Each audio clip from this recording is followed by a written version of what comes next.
I know Elon Musk calls fuel cells fool cells, but quite frankly, do you really take seriously anything Elon Musk says?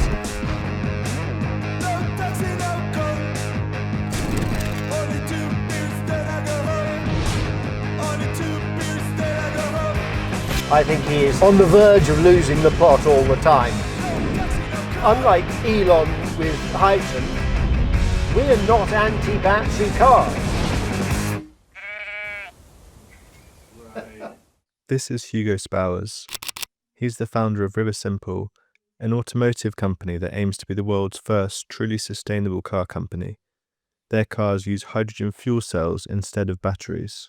We are a sustainable car company, not a hydrogen car company. Yeah. But we're focused on hydrogen because it's the one area that we don't believe anybody is doing very well.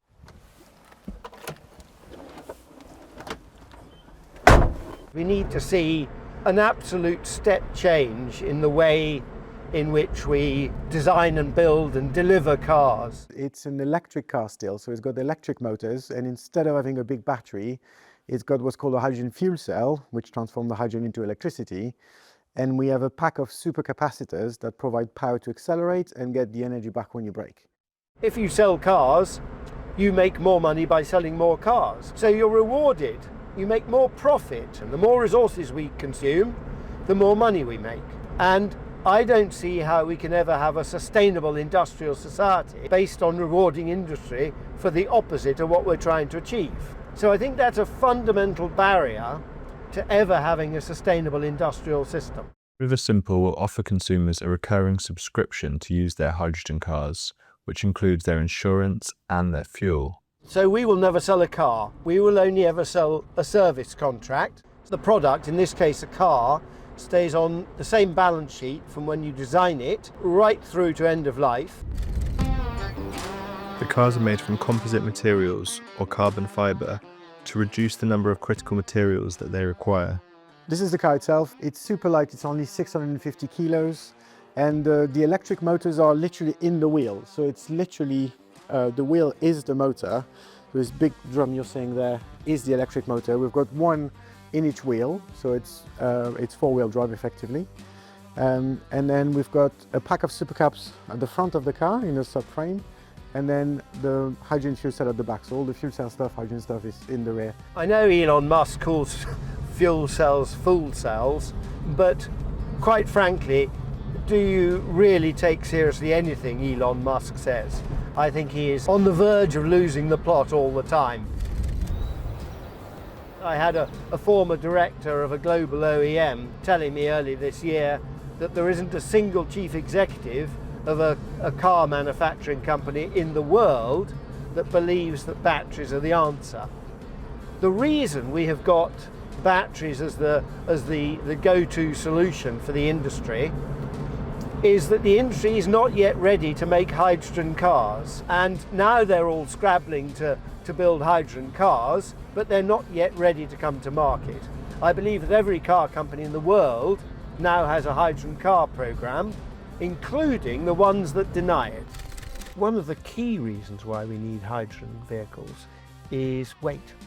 A battery car for short range makes a huge amount of sense, but each time you add a battery, the car gets heavier. And as cars get heavier, they get less efficient. So you need even more batteries. So it's an exponential problem. Now, weight has an awful lot of unintended consequences, and they're all bad. According to Autocar, the average car in the UK has gone up 25% in weight in the last 7 years. And it's just getting worse with electrification. It's obviously more resources consumed. It's more embedded carbon in manufacturing. It's more critical materials that are needed elsewhere. As we make cars heavier, roads get dramatically more dangerous for everybody. But it's also pollution. There are studies now showing that the non-exhaust emissions from tyres and brakes, particulates, are over 1,000 times more damaging to human health than the exhaust particulates. And those are pro rata to mass, and that's hugely bad for all lung-related issues and other issues besides, because they're carcinogenic, but also they get into groundwater. So this is capped at 60 miles an hour. And that's because that's all you need to cruise at 60 miles an hour. It's 10 kilowatts, which is 13 horsepower. So it sounds like nothing, but it's all you need because the car is so light and so aerodynamic and the tires are so efficient that you only need that much to cruise at 60 miles an hour. So we get more power from the supercaps to accelerate and brake, but just to cruise, all we need is 10 kilowatts, and that's, yeah, that comes from that off-the-shelf fuel cell. And yes, the car is super aerodynamic, so we've designed it with all this in mind and took it to a wind tunnel for testing. And because we don't have a differential gearbox, big engine underneath, the entire underneath of the car is completely smooth. And that's why we need so little power, and the car is overall so efficient. This car weighs less than the battery does in a long-range Tesla or any such like battery car. That battery is full of critical materials, lithium and cobalt and nickel, and we need these materials for all sorts of other applications in a renewable world. A renewable world is much more dependent on these critical materials than a fossil-based world. In the fossil-based world, we can pretty much muddle through with steel and aluminium, but in a renewable world, we need all these critical materials, not just for cars, but for mobile phones, for wind turbines, for solar PV. And so it's not just car companies fighting amongst each other and countries fighting for these critical materials for their industry, but it's also different sectors fighting for those critical materials. And we've got to find better ways of allocating them than putting 900 kilos of battery in a car that's just going to be used by one family. The idea that we're going to replace the world's 1.5 billion cars with battery electric vehicles like that is utterly delusional, because we simply won't have a planet left. Electricity doesn't grow on trees or you can't dig it out of the ground. It's not an energy source, it's just an energy carrier. You've got to generate it from somewhere. You've got to go back to the source. The biggest component of our electricity is still natural gas, and it creates electricity at 49% efficiency. But natural gas is also the primary source of most of the world's industrial hydrogen. That's 75%, and you got hydrogen directly. So the idea of using natural gas to make electricity, to then make hydrogen, which is what the calculation by those argue for battery cars make, is absolutely absurd, because why would you make the electricity in the first place? You could just go straight from the natural gas to hydrogen.